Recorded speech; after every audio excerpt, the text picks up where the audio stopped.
Well, hey guys, welcome back once again to Jack's Tech Hut.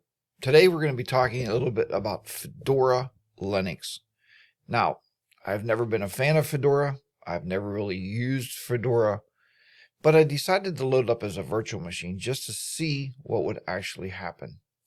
So this morning I woke up at 5 a.m. and started working with Fedora Linux.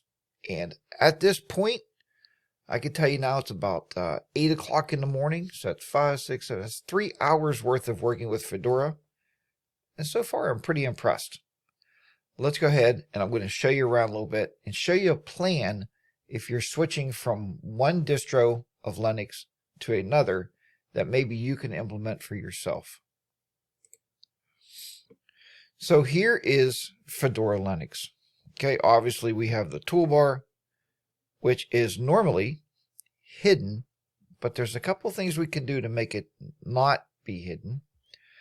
And we're going to first log into, actually see how we can do this again. Well, let's go back into the Brave browser.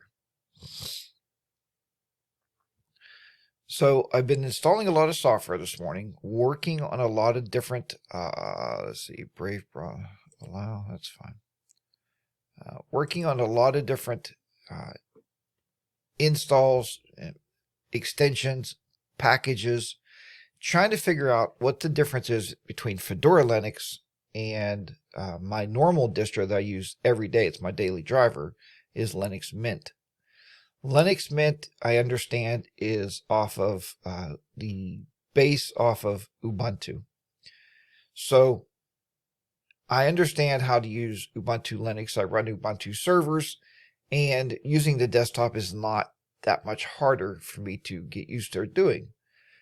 But when you go to Fedora, there's some minor changes and some different stuff that you have to do to make the system more approachable, I guess I could say. So let's see here. I'm not going to restore all those. I am going to open up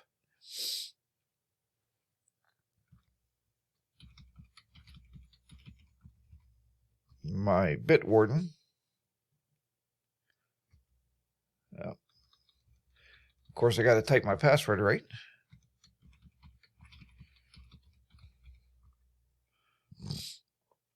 All right. And what I'm looking for here is actually, I don't know if it'll work or not with this. Let's see here.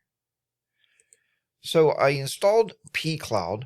So pCloud, if you don't know, is a cloud-based service that works on pretty much anything I've ever thrown at it so far. That's why I really like the pCloud drive. So it's a cloud hosting service for your files, file server. So there we go. I don't know what happened to it. Let's see if it actually opened up. It should have. Yes, it did.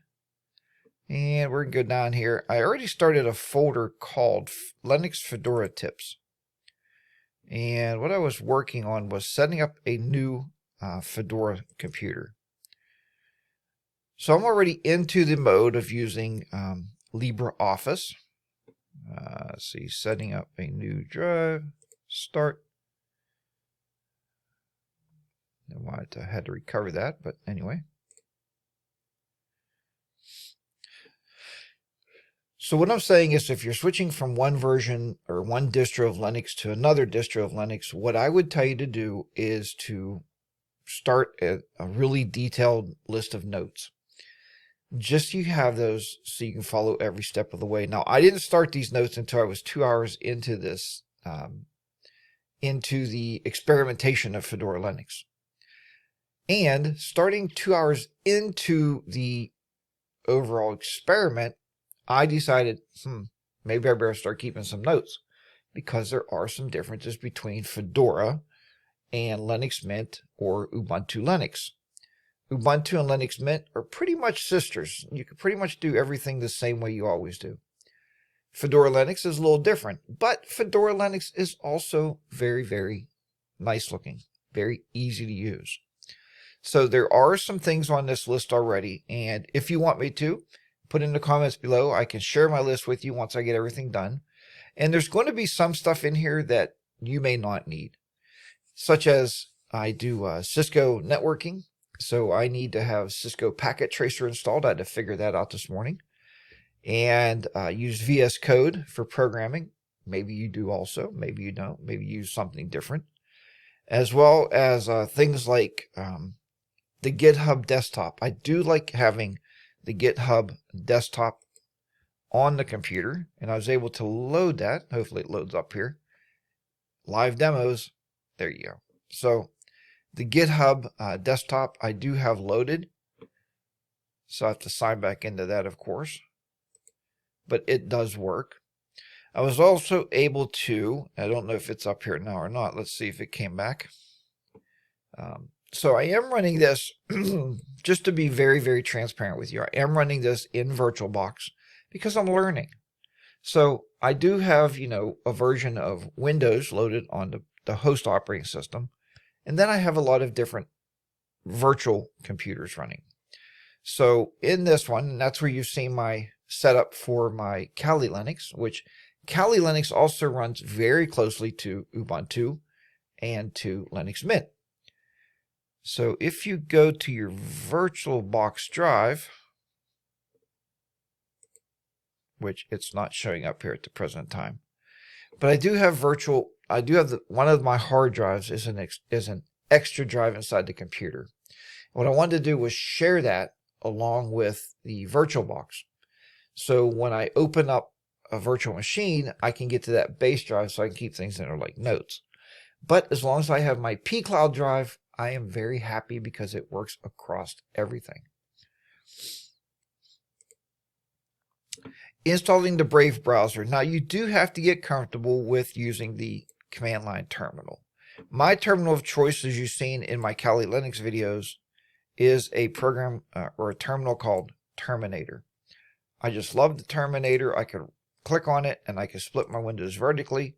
I can click again, I can split it horizontally, and I can have as many different terminal windows open at one time, but everything's in one frame. It makes it really easy to work on a computer that way. Okay, we're going to close all the terminals. I did notice that the minimize and maximize buttons are not turned on by default, which really threw me off. So what that means is all there was an X on top of the window. If you have a window open or your notes open or whatever, there was no minimize and maximize button. But I found it was very easy to do that. So you just simply go into the launcher here, go to utilities, go into tweaks. And once the tweaks opens up, you can actually tweak Fedora a little bit more based on whatever you want it to do. Okay, here's tweaks. And if we go to Windows title bars, we can actually turn those on. By default, those are off, which was really weird, really threw me at first, that I couldn't minimize something.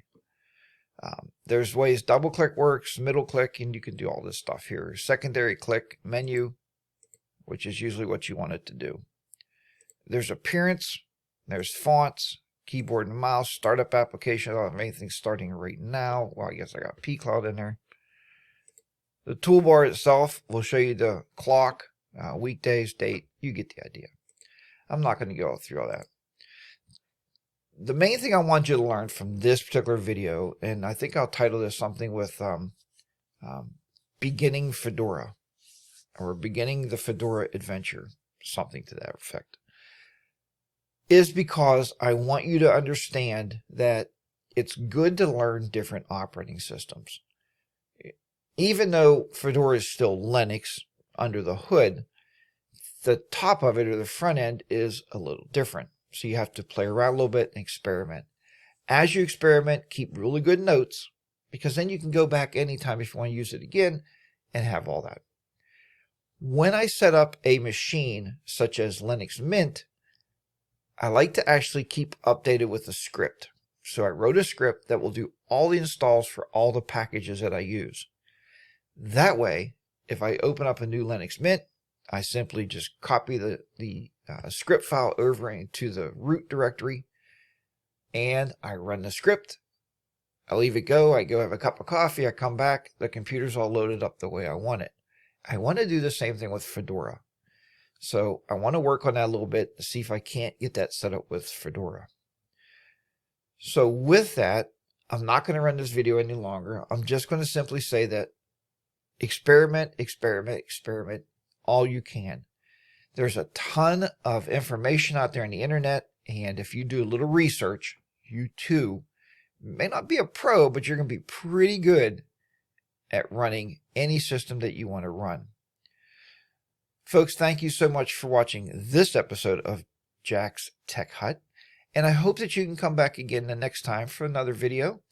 And if you're not subscribed, please click on that subscribe button and give me the big thumbs up. Thank you very much for watching, and until next time, keep experimenting. I'll see you back here very soon.